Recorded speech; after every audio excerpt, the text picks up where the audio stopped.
Successful Minds with Patricia Barnowski-Schneider, the show that takes you around the world to share interviews with some of the most successful and relevant people on the planet. Hear their stories and get the most important business lessons they have learned on their road to success and get exclusive advice on how to implement their success into your life and business. Successful Minds with Patricia Barnowski-Schneider is brought to you by the Strategic Advisor Board and your host, Patricia Barnowski-Schneider. Hey, are you looking to scale your business from 5 figures to 6 figures or 6 figures to 7 figures? If you are, I have the perfect thing for you. What I want you to do today is I want you to go download a book. This book is going to take you through my 3-pillar system. It's 100% free. All you have to do is go to growfast.cash. I say again, go to growfast.cash and you're going to be able to download my free international best-selling book, which is called Be Good, Be Brief, Be Gone. You can take that book. It's going to help you scale your business to the next level. Again, go download it. Be good, be brief, be gone. Growfast.cash. I say again, growfast.cash. Enjoy. Hello, and welcome back to Successful Minds. I'm your host, Patty Baranowski-Schneider. Today, I'm joined by Erik Rees, who's created a nonprofit that helps kids with cancer. So I'm going to leave it to him to tell you more about it. So welcome, Erik, and tell us a little bit about yourself. Well, thank you so much for having me on. This is incredible. So I get the honor of being the CEO of the Jessie Rees Foundation. The favorite title that I have is Jessie's Daddy. So on March 3rd, 2011, my wife, Stacy, and I were told that our middle child, Jessie, who was 11 years old at the time, had cancer. And unfortunately, they followed it up with its terminal, and we would have 12 to 18 months with her. Obviously, the worst news, any family could ever get, or any parents could ever hear, is not only your child has cancer, but there's a clock ticking. And so knowing that there wasn't a cure for Jessie's cancer, she had a brain tumor, we decided to put her on what's called a clinical trial at a local children's hospital here in Orange County, California. And so Jessie started treatment quickly after being diagnosed. And 3 weeks after, as her treatment plan started, 3 weeks into her treatment plan, we were leaving the parking garage because Jessie was outpatient. We'd drive up every day for chemo, radiation, see the doctors, blood draws, all those kinds of things, and then come home. And so we were in the parking garage and leaving, and Jessie was in her back seat of the car, and she just said, "Mom, Dad, when do all the other kids gotta come home?" And so I remember pointing to the 4th floor of the hospital at that time that was dedicated to pediatric oncology, and I said, "Jess, there's a lot of children that have to stay days and weeks, and some spend months in their treatment." And literally the next words out of her mouth have changed the tapestry of my life, because she basically said one statement, 5 words: "How can we help them?" And to be honest with you, I didn't care about them. I was trying to save my daughter's life. But Jessie had this burden for kids that couldn't leave the hospital. So she came home and started coloring and filling her brown paper lunch bags with toys, and she would write on the bags, "Brave," "Smile." She was putting stickers on them. And I was like, "What are you doing?" She goes, "Well, I was thinking I could take these to the kids that can't leave the hospital." I was like, "You're serious about this?" She said, "Yes." And I said, "Well, let's talk to the hospital and make sure it's okay. And if it is, let's do it." So we were able to talk to the hospital the next day. And they basically said, "Jessie can bring toys, but they have to be new, age appropriate, nothing choking, nothing sharp, no foods, no lotions." It had a bunch of rules. And so we came home after learning that, and they also didn't like the brown paper bag. And so we sat around as a family and we were talking about it, and Jessie saw a jar on our counter and she said, "Well, what about a jar?" I was, "What do you mean?" She goes, "Well, I could put toys in a jar." And so long story short, she created these things called joy jars. They're Okay. 64-ounce plastic jars filled to the very top with new games, toys, and activities for kids fighting cancer. And so back then, Jessie and I would go into the Joy Factory, which was our garage, and I would put the labels on the jars and she would stuff them. She had certain rules, no cheesy toys, no air in the jar. She loved it where one of the last things that goes into a Joy jar is a beanie. And she loved that you'd have to push it down because she knew that the next time it'd be opened be by a child fighting cancer and it'd kind of pop. Right. And so she would make them and then deliver them to the hospital. And so the other thing that Jess was doing is because she couldn't go back to school and she loved to write, she decided to start a Facebook fan page. And she basically blogged every day about her treatment.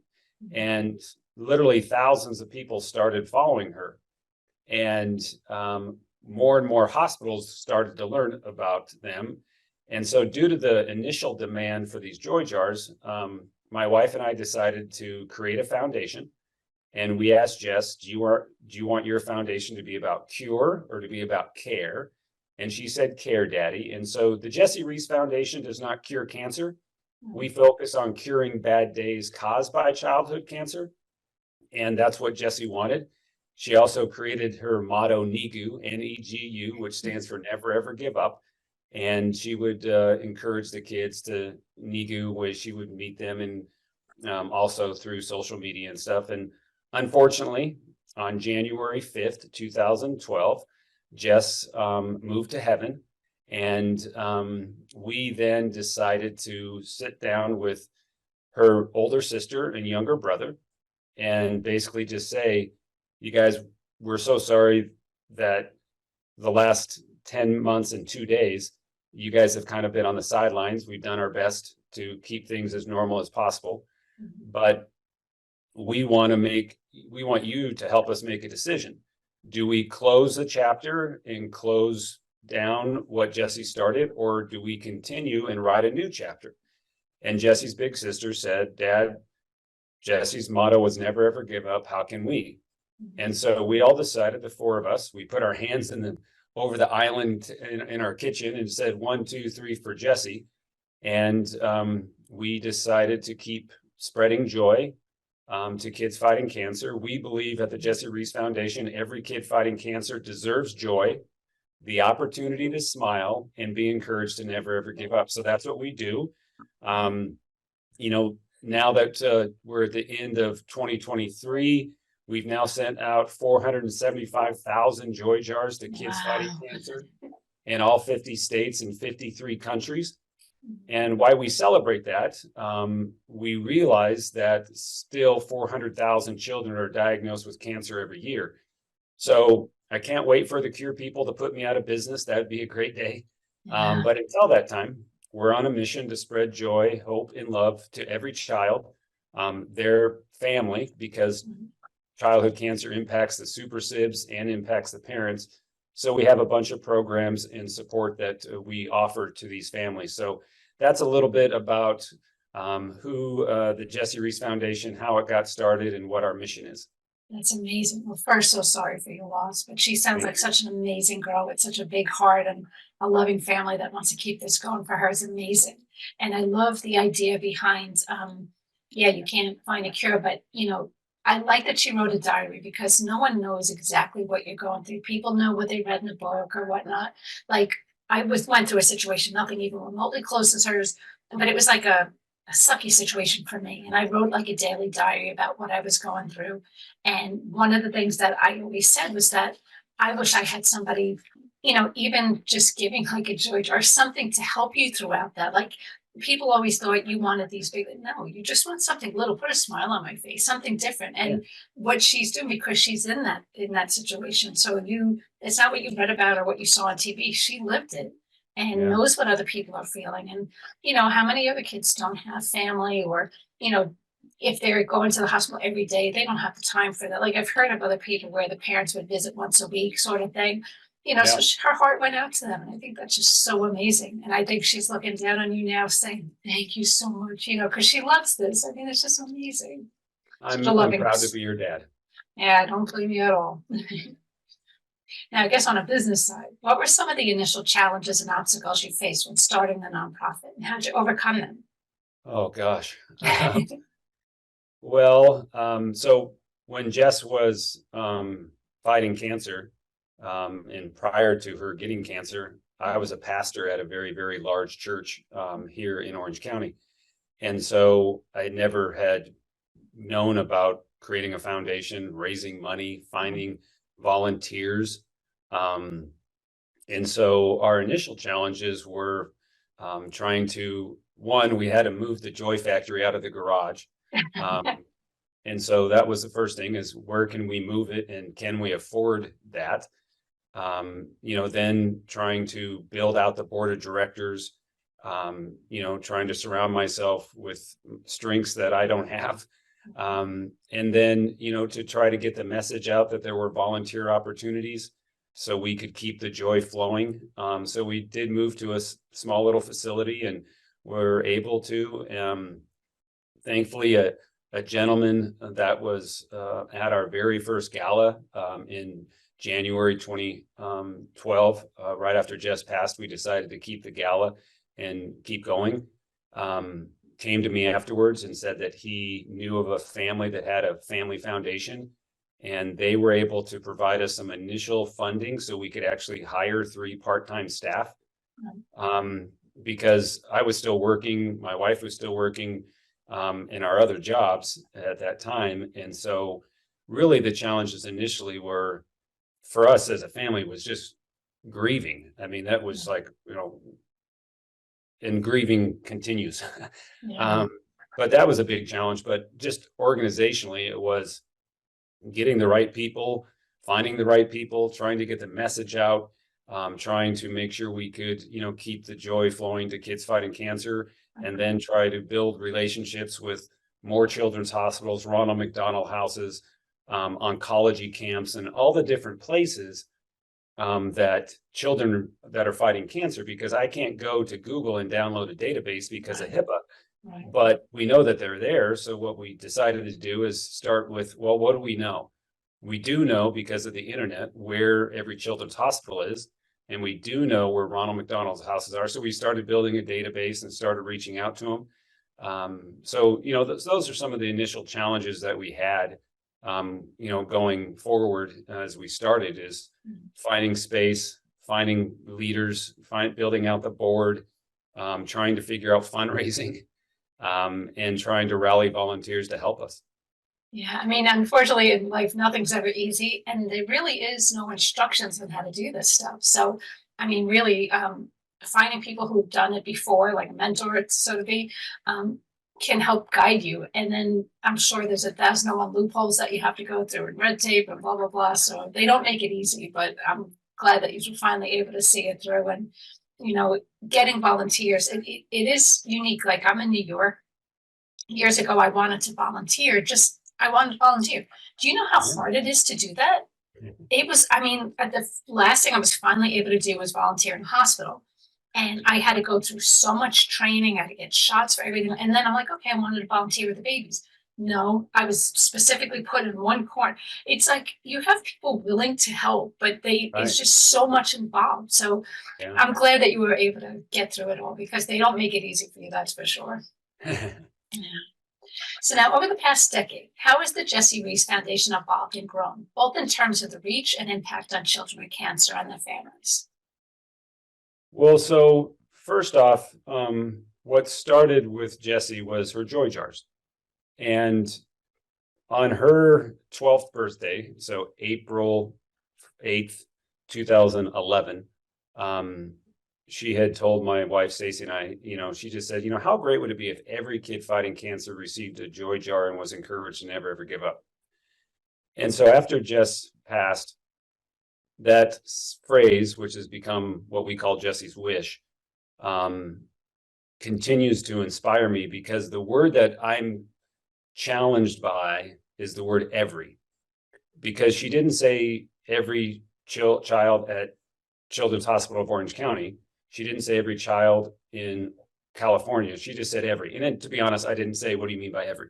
Mm-hmm. But I look at it as, okay, how do we reach every child in the world fighting cancer? And so the initial focus for the first decade, first 10 years, was making sure that we could at least have relationships and partnerships with every children's hospital, every Ronald McDonald House, every oncology camp, every charity partner in North America and in Canada.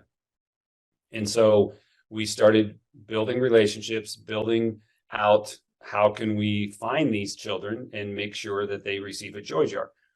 But then we started to think about the other part of the phrase that Jess said, is not only encourage every kid fighting cancer to receive a joy, but to never ever give up.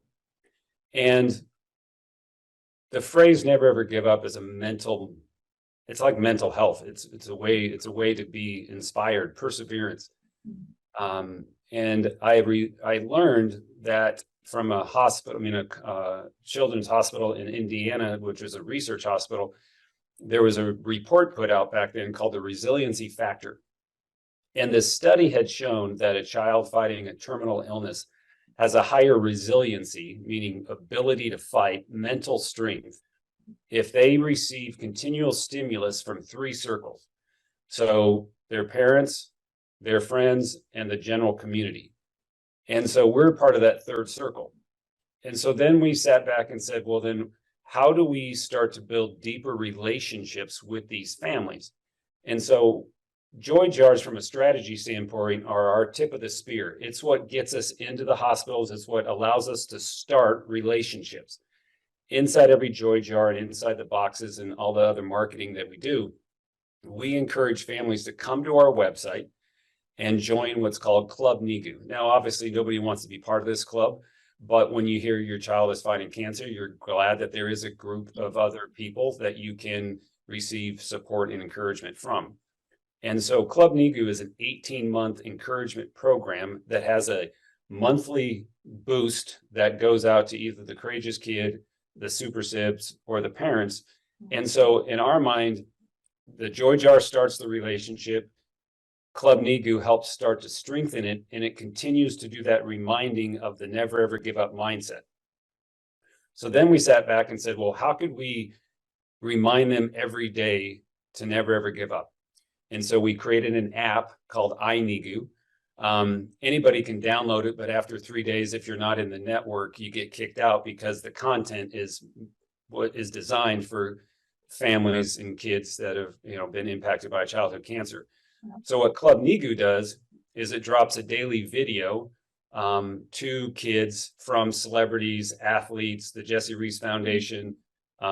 We have this cartoon figure called Mr. Mo, which was Jessie's dog.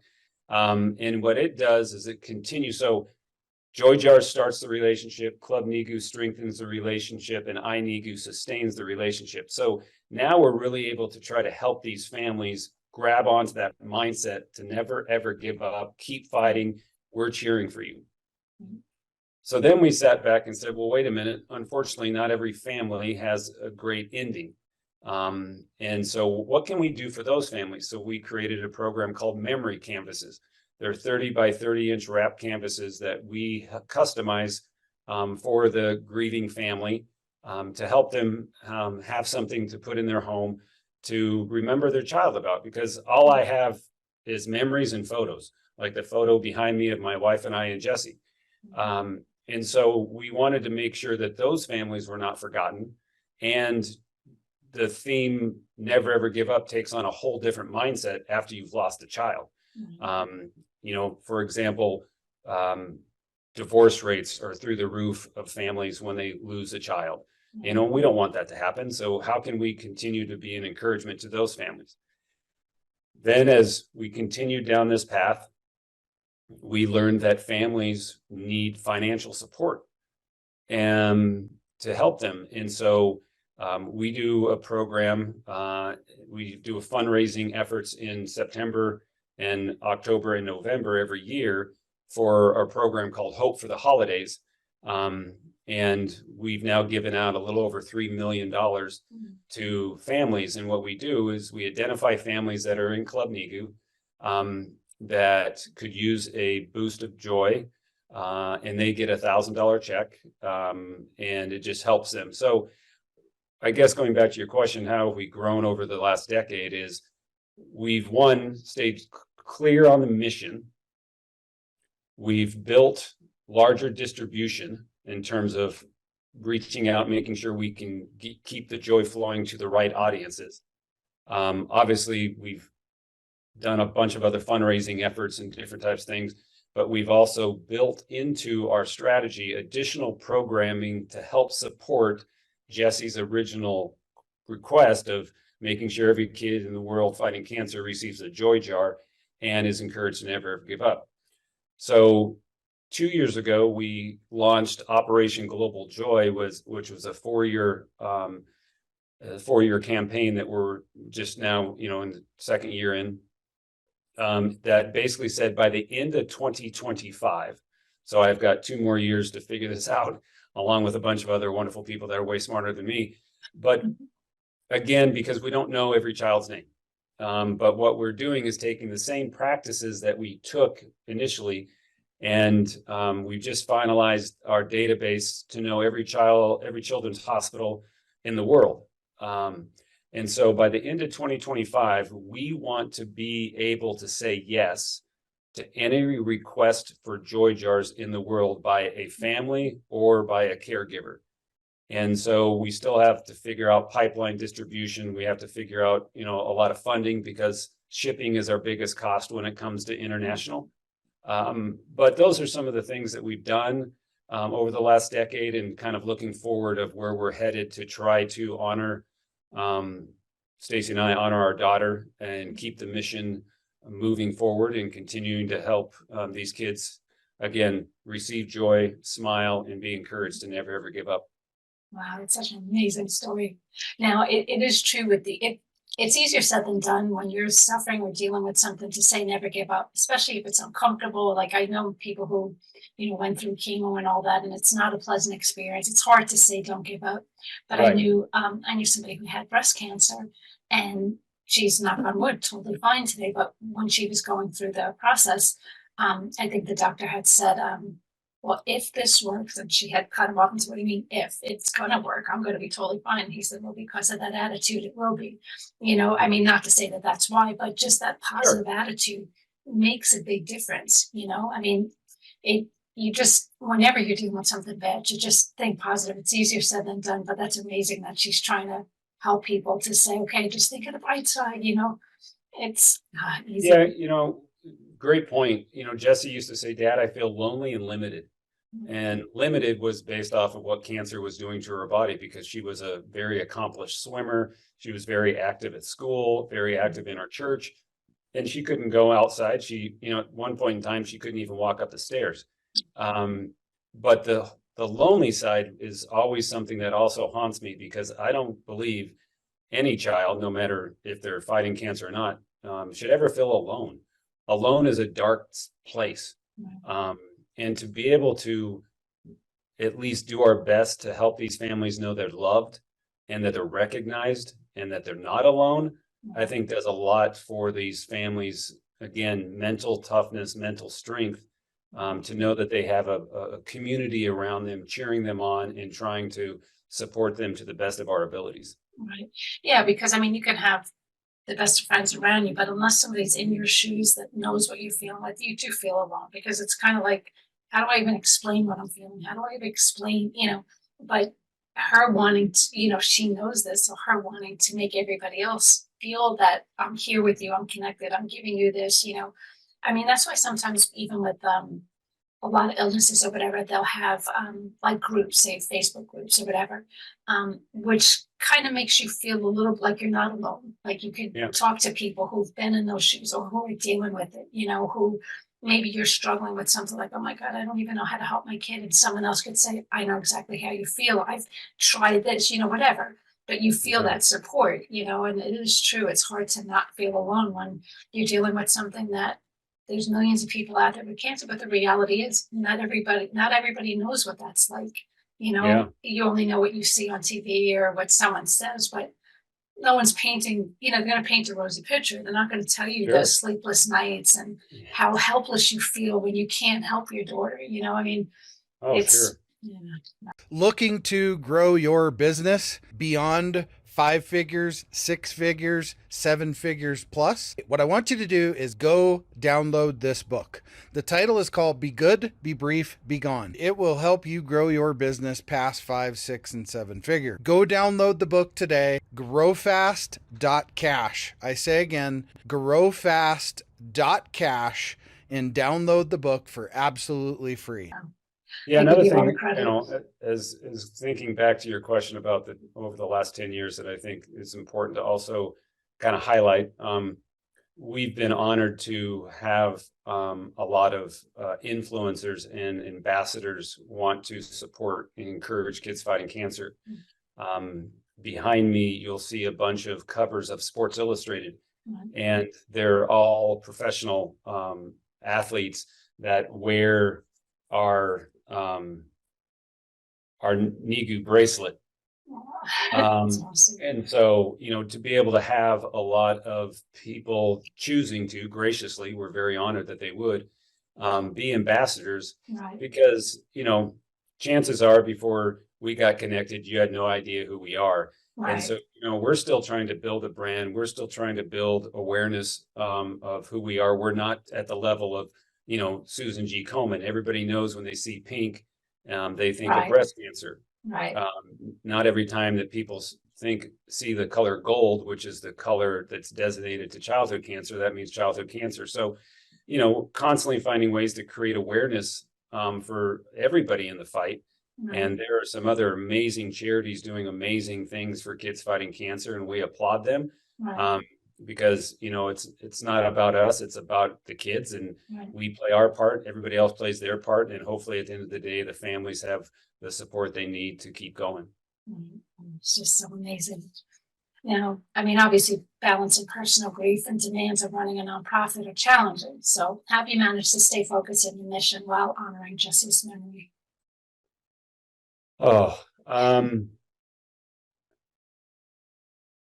I miss my daughter every day. There's just no way to get past that. But I believe I'm doing everything to make her proud. And I still see a counselor. My wife and I go to counseling because we think the worst thing that could be is that our marriage was not strong, because we still have 2 other children. So I think part of healing is being vulnerable and transparent and asking for help, and not isolating, not turning to unhealthy habits to numb pain, but acknowledging the pain and finding new ways and healthy ways to manage the pain. And obviously, the roller coaster that I'm on, it doesn't have the severe dips that it used to have. It still turns left and right from time to time, but there's been some amazing times of great celebration because of what we get the honor of doing. Every time I see a photo of a child in a hospital holding a joy jar, I just feel super proud. And it inspires me. I wake up every day with 2 goals, to raise $1 and to reach a kid. And that's what keeps me going. And, again, Jessie created this thing. This wasn't my idea. It wasn't something that I want to do. And so it's just sharing her story, and letting people know about it. And if they choose to have a desire to get involved, no matter if it's making a donation or if it's volunteering or whatever way, we're gracious and we're very grateful for those people. Yeah, I'm sure, it's easy for me to say, I'm sure. First of all, I couldn't even imagine. I have 2 kids. I couldn't even imagine, you know of people, but like I said, it's not the same. Yeah. So it's letting people know that you're, what's going on, I think is amazing and very, very brave of you. And I mean, it's nice to see that the sports stars, and I know a lot of big name people out there would back this if they know about it. I mean, Sure. especially, because especially when it comes to kids, nobody ever wants to see a kid suffer. Yeah. And knowing that a lot of these kids don't have this, and knowing that, it's not like you're sitting here saying, kind of like, what is it? There's something for the military for I forget what it is. You're not buying a house for these people. You're just giving her a joy jar, or giving him a joy jar, just something to help lift their spirit. And I Yeah. think if a lot more people know about this, I think you'd get a lot more support. At least I would hope that you would get. I mean, they support some of the craziest stuff out there. You would think that this would be top of priority. So yeah, I definitely would work on, help you try to spread the word on this, because I think it's, and it's very commendable. And I just think it's such an awesome idea of, what you're doing, and you are right. Like, you have your other two children, and that's great, and that they are supporting this, which is awesome. And, even though she's not here, she's still here with what you're doing. She's probably alongside Absolutely. you, telling you, no, you didn't close it tight enough, Dad, whatever. I mean, I'm sure Yeah. she's involved in this in every which way. And, I'm sure she couldn't be happier. So, I mean, I just think it's awesome. And I could only imagine, it'll be a never ending cycle of, building up that strength, because, it's not the way life's supposed to work. But Right. unfortunately, they don't come with the roadmap. It's the life we're given. But, maybe this was, her, love through you of how to get this going. So, Yeah. yeah. Yeah, Now, no, we definitely were handed a deck of cards that we didn't know that we were going to be given, but you only get two choices: to play the deck or to fold it, and we're not going yeah. to fold it. We're going to play it. Yeah, like you say, you got two other kids, and I think everybody, is just saying, okay, this is what she wants, and it's how you continue to love her through Yeah, this, absolutely. Yep. Awesome. Now, the foundation's motto, never ever give up. How does this mantra inspire and empower both the children that you serve and the team behind the organization? Well, I mean, it definitely is a motto that encourages these kids to keep fighting, to persevere, to have strength, to be brave. Right. And we receive countless notes from parents thanking us, and letting us know that what we're doing is making a difference, and helping them, to continue to never ever give up.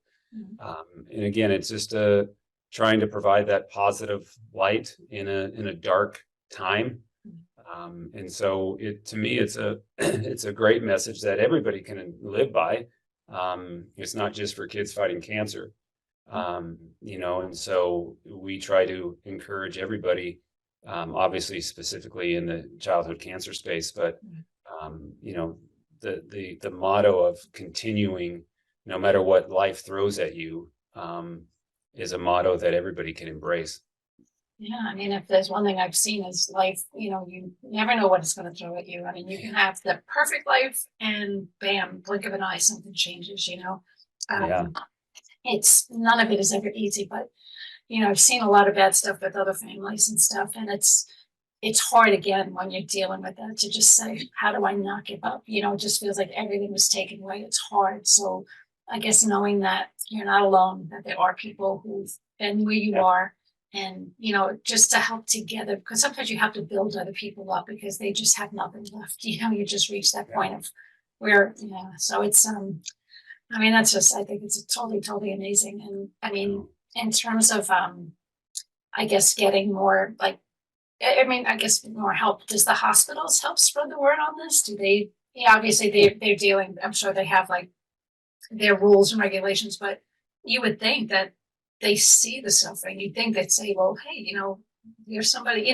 You should put cards out in the hospital and stuff like that, and just tell everybody, if you're dealing with this, Yeah, contact us. yeah. Our caregivers, are amazing. And we've learned early on that uh, oncology caregivers and nurses actually have one of the highest rates of burnout. Imagine. And so we actually um, do a lot of different things to encourage caregivers to never ever give up, and to let them know how special of a role that they play, because our care team, when Jessie was fighting cancer, was super special. They almost were like family to us. So yeah, we do a lot of things to inform, to train the caregivers, because at the end of the day, they actually become the dispensers of joy for us, because they order these things called joy packs, which are 20 different joy jars. But they are the ones that are handing them out. And so they're ambassadors for us. They get to help the families know about Club Nigu. If the family unfortunately loses a child, they can, let them know about memory canvases and so forth and so on. And through our Hope for the Holidays program, we work with various hospitals and say, what families really need this, and could really use, what could $1,000 do for a family? Because we really want to help move the needle for that family. And we've received incredible comments back about what that boost of love was able to do for the family. So you made a difference. You made an impact, and that's what keeps us going. Is it's working. If this wasn't working, we wouldn't keep trying to push a boulder up a hole. Right. No, you're obviously doing it the right way. Yeah. That's awesome. Now, you kind of touched on this a little bit, but can you share a particularly heartwarming or impactful moment that you've experienced while working with the foundation that stands out in your memory? Oh, my mind is full of memories. I think some of the most significant memories that I have had personally is when I get to go into the children's hospital and deliver the joy jars, and sit on the bed and spend time with the child and let them open up their joy jar and talk about their favorite colors or their favorite games or those kinds of things, but also to be able to encourage the families. I remember one time I was at a children's hospital in Portland, Oregon, and we walked into this room and we actually had a couple of NFL quarterbacks with us. And this child, young boy, we found out that he was 11, wasn't really happy, wasn't having the greatest day. And so we delivered the joy jar, talked to him a little bit, and we talked to his parents. And, throughout the engagement, he started smiling a little bit. And the mom had pulled me inside and just said, Erik, I haven't seen my son smile in weeks. And so your heart just gets saddened because, again, this child is fighting for his life. But one of the quarterbacks had asked him, is like, hey, what's your favorite sport? And he was like, oh, BMX racing. And I'm like, so we started talking about that. But the quarterback went on to say, it's like, well, who's your favorite racer? It's motocross. And he said somebody's name. And so we left that room, and Jordan, this quarterback, says, Erik, I think I can get connected to this racer. Wow. What do you think if I get a video from him and we share it with the boy? And I was like, okay. So we continue to do the hospital visit, stopping by the various rooms and stuff.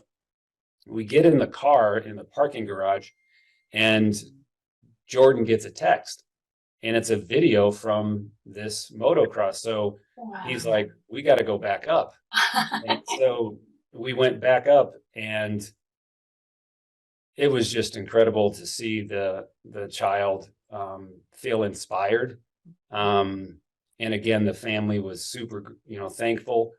And to be honest, that was actually the seed that gave me the vision for our iNigu app, is to go, wait a minute, how can we tap into other influencers and ask them for 15 seconds of their time?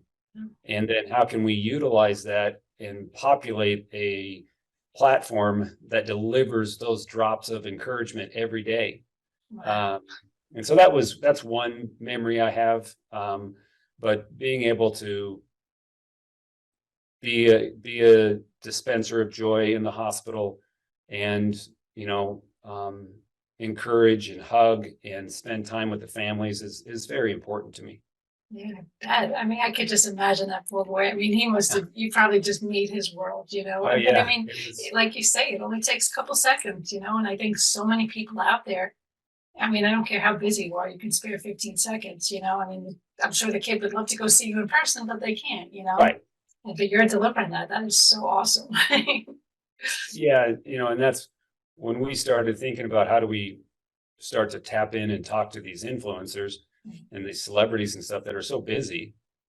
We thought, well, okay, what are they always being asked? Well, they're always being asked to come to an event, sign something, or donate. So we said, well, how can we change that? Well, let's just ask them for 15 seconds. Yeah. And so, we've been gracious to have a lot of people submit videos for kids. Now we have like 400 days of content Wow, that's awesome. that gets dropped to these courageous kiddos every day. Yeah, I mean, like you said, something like that could like make or break that kid for the year, I mean, and just, I mean, how many people, everyday people will never get to hear their star or whatever speak to them. But I mean, Right. that shows you're special and you can do this, I think that's amazing. Yeah. Yeah.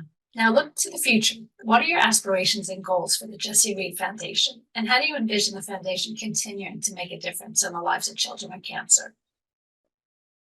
Well, we got to stay laser focused on the mission. And as I shared earlier, in the next foreseeable future, is figuring out global distribution, and global partnerships, and obviously fundraising to meet those goals and objectives.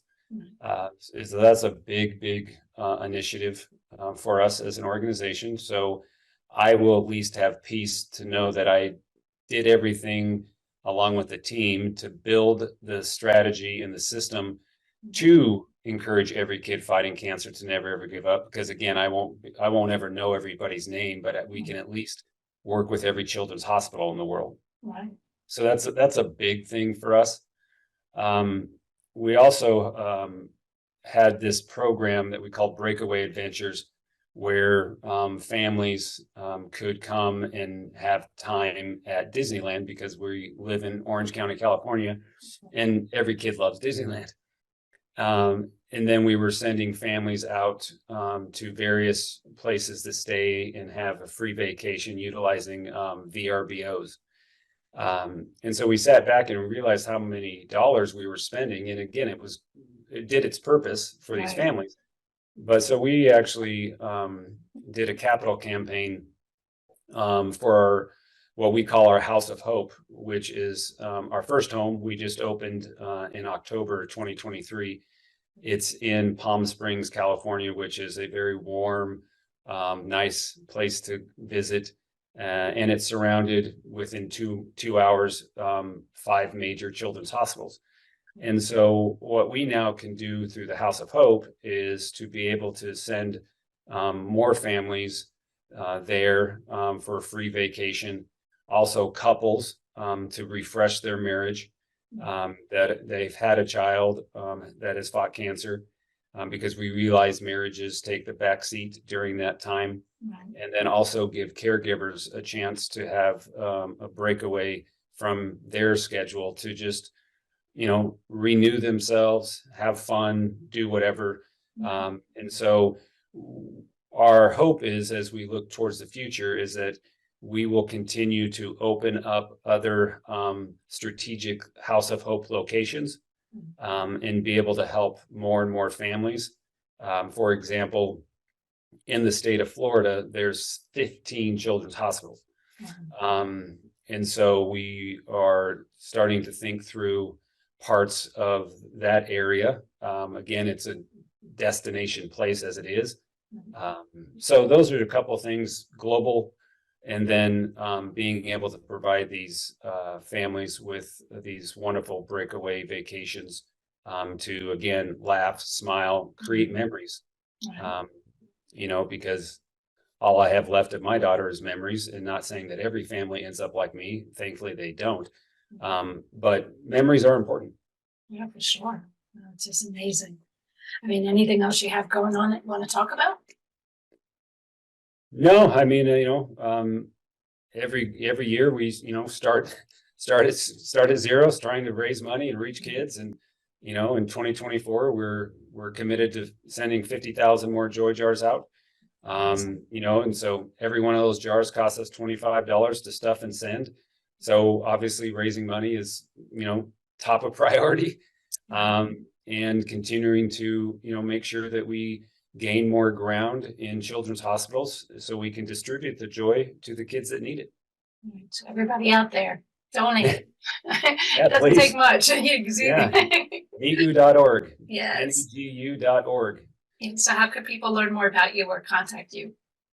Yeah, so the website is the best place to go to if somebody graciously wanted to, make a donation. Again, $25 helps spread joy to a child fighting cancer.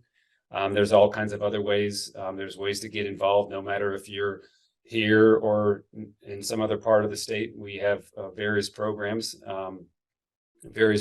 for high school students and, other clubs and churches and groups and things that they can get involved. So the website is the best place. And then, any listener who would like to donate a like on social media, our hashtag or our accounts are all at Team NEGU.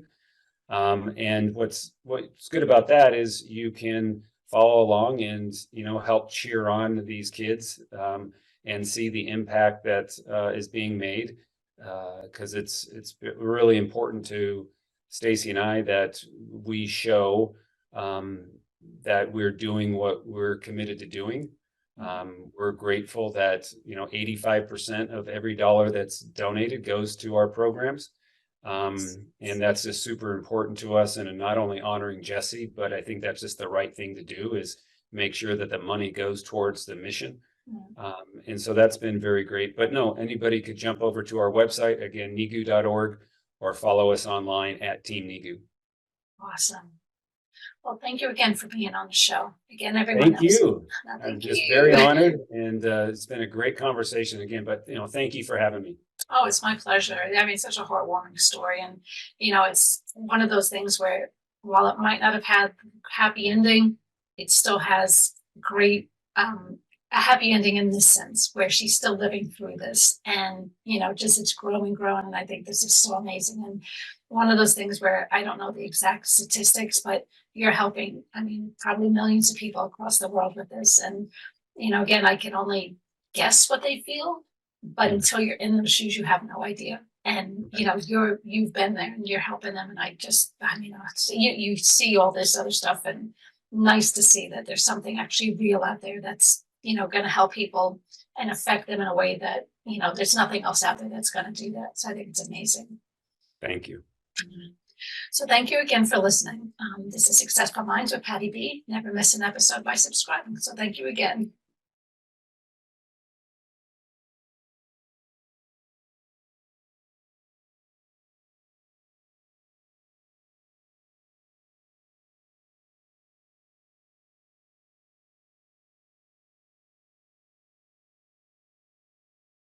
Hey, we all want to scale our business. Hey, I have the answer for you today to help you do that. If you're looking to scale from 5, 6, even 7 figures and beyond, book called Be Good, Be Brief, Be Gone. I'm going to give it to you for free. All you have to do is type in growfast.cash. I say again, growfast.cash, and you can download the book for absolutely free. I hope the book helps you this year. Take your business to the next level. Again, go grab the book, growfast.cash.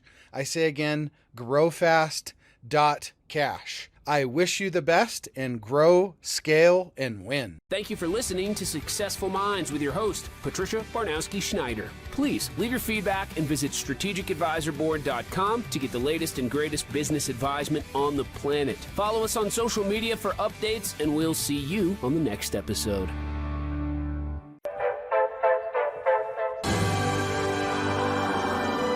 There it is. Magnum. Holy moly. Yeah, baby! That's what I've been waiting for! Dear